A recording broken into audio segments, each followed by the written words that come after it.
আসসালামু আলাইকুম। আজকে আমি করে দেখাবো আপনাদেরকে একটা ফ্যামিলি কেক, খুব সুন্দর ফ্যামিলি কেক, খুব উঁচু করে বানানো।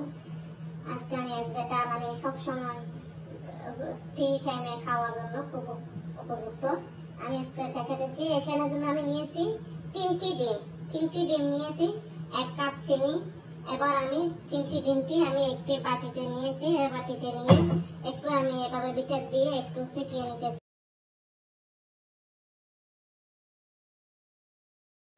একটু ফেটে আসলে তারপর আমি একটু একটু করে চিনি মিশিয়ে, এখানে মেজারমেন্ট কাপে 1 কাপ চিনি নিয়েছি। একটু একটু দিব, তারপরে একটু মিশাতে থাকবো।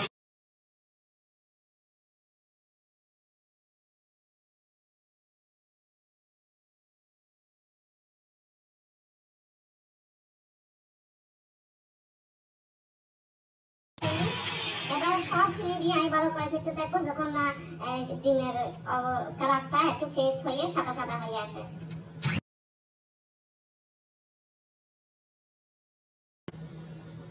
আমার এখানে ডিম আর চিনি ফেটানো হয়ে গেছে, একদম গলে, চিনিটা একদম গলে গেছে। এই যে দেখেন একদম সাদা হয়ে গেছে, কালারটা একদম চেঞ্জ হয়ে সাদা হয়ে আসলো। এখন আমি দিয়ে দিব সামান্য একটু মানে ভ্যানিলা এসেন্স, আর দিয়ে দিব একটু সামান্য দিব অরেঞ্জের ছিলকা পাউডার। এটা দেওয়ার জন্য একটা ফ্লেভার আসে, খুব ভালো লাগে, অরেঞ্জের ফ্লেভার আসে, ভালো লাগে। দিয়ে দিব সামান্য একটু লবণটা অপশনাল, দিতেও পারেন না দিতেও পারেন, দিলে একটা স্বাদ আসে। আবার এগুলো দিয়ে আমি এখানে আমার চিনি আর ডিমটা ফিটিয়ে নিতে আমার সময় লাগছে 3 মিনিট মতো। এরকম বিটার দিয়ে ফিটিয়ে নিতে আমার 3 মিনিট মতো সময় লাগছে। আপনারা যদি হ্যান্ড উইচ দিয়ে করে থাকেন তাহলে আর একটু বেশি সময় লাগতে পারে। দিয়ে দিচ্ছি এখানে মেজারমেন্ট কাপে আধা কাপ মতো, এই যে দেখেন আধা কাপ মতো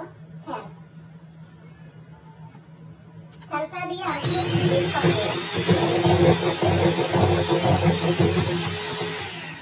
করে আমি একটু বিট করে নিয়েছি আমি আরেকটা একটা বলে পানিতে আমি দিয়েছি। এখানে মেজারমেন্ট কাপে 1 কাপ ময়দা, 1 কাপ আর 1/3 কাপ ময়দা।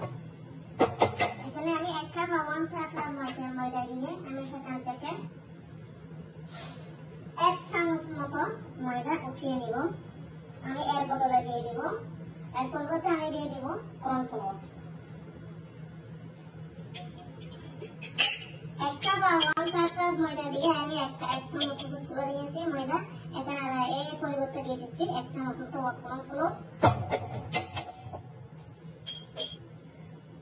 আর দিয়ে দিচ্ছি 2 টেবিল স্পুন মতো, না 2 স্পুন মতো আমি এখানে বেকিং পাউডার।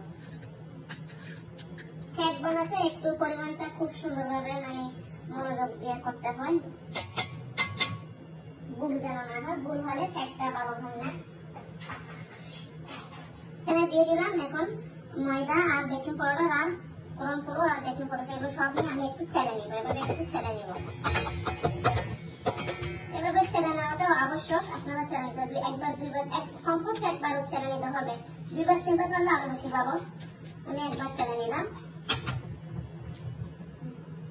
আমি আবার আস্তে আস্তে ময়দা গুলো একটু একটু এখানে মিশাতে থাকবো, ডিম আর চিনির মিশ্রণে আমি একটু একটু মিশাতে থাকবো।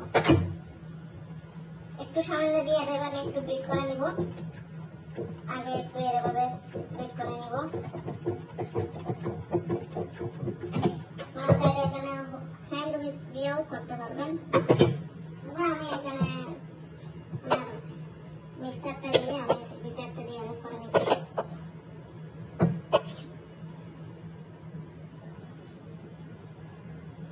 এখানে দিয়ে দিব 1/3 কাপ লিকুইড দুধ। আমি এখানে 1/3 কাপ লিকুইড দুধ দিয়ে দিলাম। যদি একটু ঘন লাগে তাহলে আর একটু দিতে পারবেন আপনারা। এগুলি দিয়ে আমি এবার এভাবে একটু বিটার দিয়ে আবার বিট করে নিব। আমি এভাবে একটু করে এরকম সাইড দিক থেকে এরকম করে আমি নিয়ে আসি, আবার বিট করে নিব।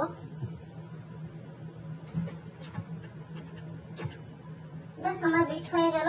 এগুলি দেওয়ার ময়দা আর শুকনো উপকরণ দেওয়ার পরে আর বেশিক্ষণ বিট করানো যাবে না। বেশিক্ষণ বিট করলে এখানে মানে একটা বেকিং পাউডারের যে কার্যটা আছে এটা মানে একটু হারিয়ে যায়, সেজন্য কেকটা সুন্দর হবে না। সেই এগুলি দেওয়ার পরে যদি ভালো করে যখন মিশে যাবে তখন আর আপনার আর বিট করতে হবে না।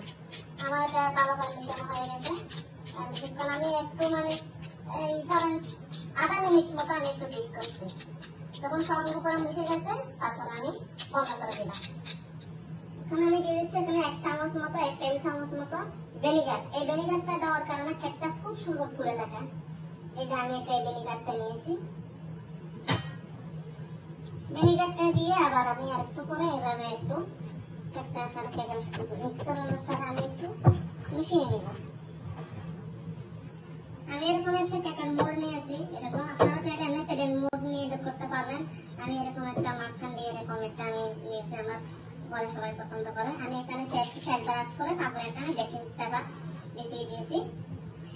এবার এখানে মিশ্রণটা ঢেলে দিব। এবার আমি সব ঢেলে দিলাম। এবার আমি একটু করে ট্যাপ করে নিব যেন বাবলটা একটু বের হয়ে আসে। এবার আমার ওভেনে দেওয়ার থালা আমি এখানে দিয়ে দিলাম। ওভেনের গ্রিল ওভেনে আমি মাঝখানে দিয়ে দিলাম। আমি ওভেনটা আগে থেকে আমি গরম করে রেখেছিলাম। আমি এখানে প্রিহিট 150 থেকে একটু সামান্য একটু বাড়িয়ে রাখছি। এখানে আমার সময় লাগতে পারে আধা ঘন্টা বা 40 মিনিটের সময় লাগতে পারে। তখন আমি নিচের গ্রিলটা অন করে দিয়েছি। এরপরে যখন ফুলে উঠবে তখন আমি উপরে গ্রিলটা অন করে তারপর আমি একটু এটাকে গোটা করে নিয়ে আসবো। আপনাদের 40 মিনিট পরে আপনাদেরকে আমি আবার ফিরে এসে দেখাবো। আমার কেকটা হয়ে গেল, দেখেন কত সুন্দর কেক হয়ে গেছে। আমি এভাবে কিছুক্ষণের জন্য ঢেকে রেখে দিব 5 মিনিটের জন্য। 5 মিনিট পরে আমি আবার ফিরে আসবো। এবার আমি 5 মিনিট পর আমি একটা এরকম একটা সার্ভিং ডিশে আমি কেকটা ঢেলে আমি এবার পরিবেশন করলাম। দেখেন আপনার আমার কেকটা কত সুন্দর হয়েছে, একদম পারফেক্ট দোকানের কেকের মতো। খুব সুন্দর হয়েছে কেকটা, একদম নরম সফট, খুব সফট, একদম সফট। এবার আমি আপনাদেরকে একটা পিস কেটে দেখাচ্ছি। এই যে দেখেন কত যে মাশাআল্লাহ সফট হয়েছে। এবার আমি একটা প্লেটে তুলে দেখাচ্ছি। দেখেন কত যে সুন্দর আর সফট হয়েছে, একদম পারফেক্ট, খুব নরম আর পারফেক্ট হয়েছে। এভাবে আপনারা বাসায় ট্রাই করে দেখতে পারেন। কেক ট্রাই করে এখানে কেকের কয়েকটা টিপস আছে। কয়েকটা টিপস যদি আপনারা ফলো করে কেকটা বানান, কেকটা খুব সুন্দর হবে। প্রথম একটা টিপস হলো আপনারা কেকের যতগুলি উপকরণ নেবেন, ডিম, দুধ, তেল যা কিছু নেবেন সবগুলো রুম টেম্পারেচার হতে হবে।